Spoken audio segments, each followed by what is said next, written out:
இந்த வீடியோவில் பிளாக்கருக்கு எப்படி சப்ஸ்கிரிப்ஷன் ஃபார்ம் வந்து கிரியேட் பண்ணுறது அப்படின்னு வந்து பார்ப்போம். ஒரு பிளாக்கரோட ரைட் சைட் பார் வந்து பார்த்தீங்கன்னா ஒரு சப்ஸ்கிரிப்ஷன் ஃபார்ம் வந்து நீங்கள் ஆட் பண்ணணும். இந்த சப்ஸ்கிரிப்ஷன் ஃபார்ம் வந்து நம்ம எதுக்காக வந்து ஆட் பண்ணுறோம் அப்படின்னு பார்த்தீங்கன்னா, யூசர் வந்து உங்களுடைய பிளாக்கரில் போடக்கூடிய ஒவ்வொரு அப்டேட் போஸ்ட்டும் வந்து அவருக்கு இமெயில் நோட்டிஃபிகேஷன் போகணும் அப்படின்னா இந்த சப்ஸ்கிரிப்ஷன் ஃபார்ம் நம்ம கிரியேட் பண்ணதுக்கப்புறம் அந்த சப்ஸ்கிரிப்ஷன் ஃபார்மில் அவருடைய இமெயில் கொடுத்து சப்ஸ்கிரைப் பண்ணிட்டாரு அப்படின்னா உங்களுடைய பிளாக்கரில் நீங்கள் போடக்கூடிய ஒவ்வொரு போஸ்ட்டுக்கும் ஒரு இமெயில் நோட்டிஃபிகேஷன் வந்து போகும். இந்த பர்பஸ்க்காக நம்ம வந்து இந்த சப்ஸ்கிரிப்ஷன் ஃபார்ம் வந்து நம்ம கிரியேட் பண்ணுறோம். ஓகே, இந்த சப்ஸ்கிரிப்ஷன் ஃபார்ம் வந்து பார்த்தீங்கன்னா நம்ம வந்து எப்படி ஃப்ரீயாக கிரியேட் பண்ணுறது அப்படின்னு வந்து பார்ப்போம். உங்களுடைய கூகுள் குரோம் ப்ரௌசர் வந்து போயிருங்க.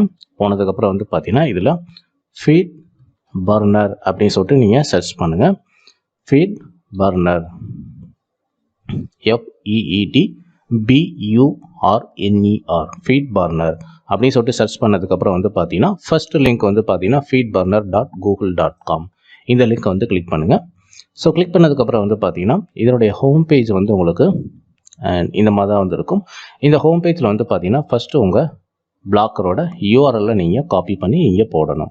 ஸோ இப்போ நம்ம இந்த பிளாக்கரோட யூஆர்எல்லை காப்பி பண்ணியாச்சு. ஸோ காப்பி பண்ணதுக்கப்புறம் வந்து பார்த்தீங்கன்னா இந்த இடத்துல நீங்கள் பேஸ்ட் பண்ணிடுங்க. ஸோ பேஸ்ட் பண்ணதுக்கப்புறம் வந்து பார்த்தீங்கன்னா இதில் எந்த ஒரு ஆப்ஷனுமே நீங்கள் வந்து டிக் பண்ணணுங்கிற அவசியம் வந்து கிடையாது. நெக்ஸ்ட் அப்படின்னு சொல்லிட்டு இந்த பட்டனை வந்து கிளிக் பண்ணுங்கள்.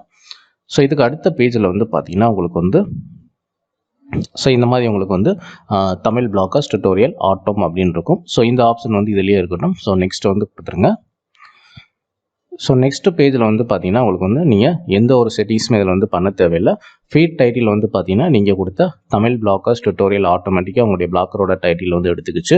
அண்ட் ஃபீட் அட்ரஸ் வந்து பார்த்தீங்கன்னா இந்த ஃபீட் பர்னருக்குன்னு சொல்லிட்டு தனியாக ஒரு யூஆர்எல் மாதிரி ஒரு அட்ரஸ் வந்து ஆட்டோமேட்டிக்காக வந்து ஜென்ரேட் ஆகும். அது உங்களுடைய பிளாக்கரோட டைட்டிலை பேஸ் பண்ணி ஆட்டோமேட்டிக்காக வந்து ஜென்ரேட் ஆகும். அடுத்து வந்து நெக்ஸ்ட் வந்து கொடுத்துருங்க.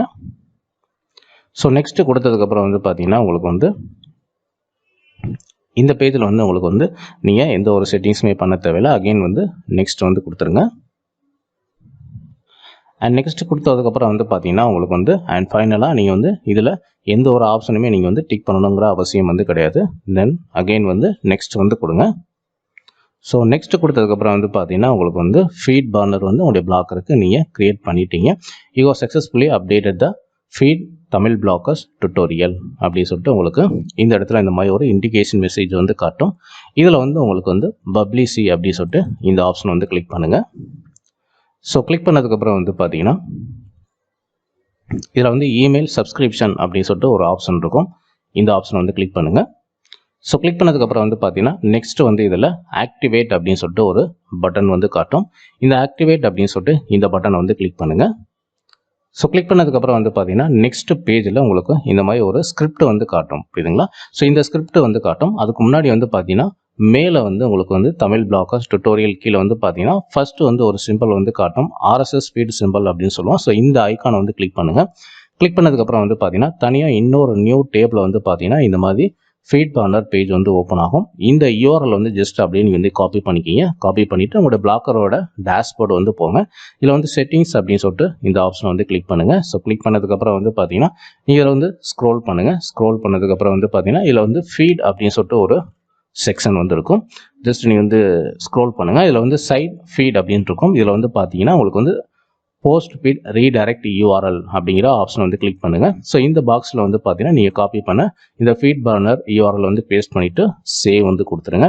தென் அடுத்து வந்து பார்த்தீங்கன்னா உங்களுக்கு வந்து இப்போ லாஸ்ட்டாக உங்களுக்கு வந்து ஜென்ரேட் ஆன இந்த ஜாவா ஸ்கிரிப்ட் கோடை வந்து நீங்கள் ஜஸ்ட்டு கண்ட்ரோல் ஆல் கொடுத்துட்டு கண்ட்ரோல் காப்பி வந்து கொடுத்துருங்க.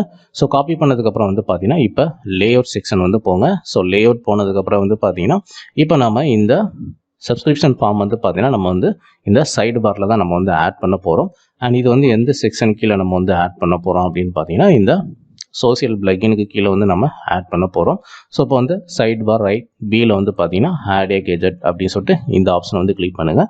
கிளிக் பண்ணதுக்கப்புறம் வந்து பார்த்தீங்கன்னா இதில் வந்து HTML/JavaScript அப்படின்னு இருக்கும். ஸோ இந்த கேஜெட் வந்து நீங்கள் ஆட் பண்ணுங்கள். ஸோ ஆட் பண்ணதுக்கப்புறம் வந்து பார்த்தீங்கன்னா இந்த மாதிரி ஒரு சின்ன விண்டோ வரும். இதில் வந்து டைட்டில் நீங்கள் வந்து எதுவுமே கொடுக்க தேவையில்லை. கண்டென்ட் அப்படிங்கிற இந்த பெரிய பாக்ஸுக்குள்ளே வந்து பார்த்தீங்கன்னா இப்போ நீங்கள் காப்பி பண்ண இந்த கோடை பேஸ்ட் பண்ணிவிட்டு நீங்கள் சேவ் வந்து கொடுத்துருங்க.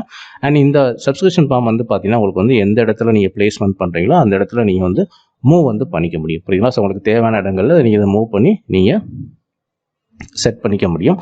இப்போ வந்து பாருங்கள், நம்ம வந்து பிளாக்கரை ரெஃப்ரெஷ் பண்ணி பார்ப்போம். நம்ம ஹோம் பேஜை ரெஃப்ரெஷ் பண்ணதுக்கப்புறம் வந்து பார்த்தீங்கன்னா, இந்த சோசியல் பிளக்கினுக்கு கீழே வந்து பார்த்தீங்கன்னா சப்ஸ்கிரைபர்ஸ் அப்படின்னு சொல்லிட்டு இந்த ஃபார்ம் வந்து உங்களுக்கு கிரியேட் ஆயிடுச்சு. இங்கே வந்து பாருங்கள், இதில் ஒரு யூசர் வந்து உங்களுடைய பிளாக்கரில் விசிட் பண்ணதுக்கப்புறம் உங்களுடைய கண்டென்ட் அவருக்கு வந்து பிடிச்சிருந்து உங்களுடைய பிளாக்கரில் அடுத்தடுத்த போஸ்ட் வந்து போட போகிற அந்த நோட்டிஃபிகேஷன் எல்லாமே அவர் இமெயிலுக்கு வரணும் அப்படின்னா அவர் வந்து அவருடைய மெயில் இங்கே கொடுத்துட்டு சப்ஸ்கிரைப் அப்படின்னு சொல்லிட்டு இந்த பட்டனை கிளிக் பண்ணால் போதும். நீங்கள் போடக்கூடிய ஒவ்வொரு போஸ்ட்டும் வந்து பார்த்தீங்கன்னா அவருக்கு இமெயில் நோட்டிஃபிகேஷனை வந்து போகும்.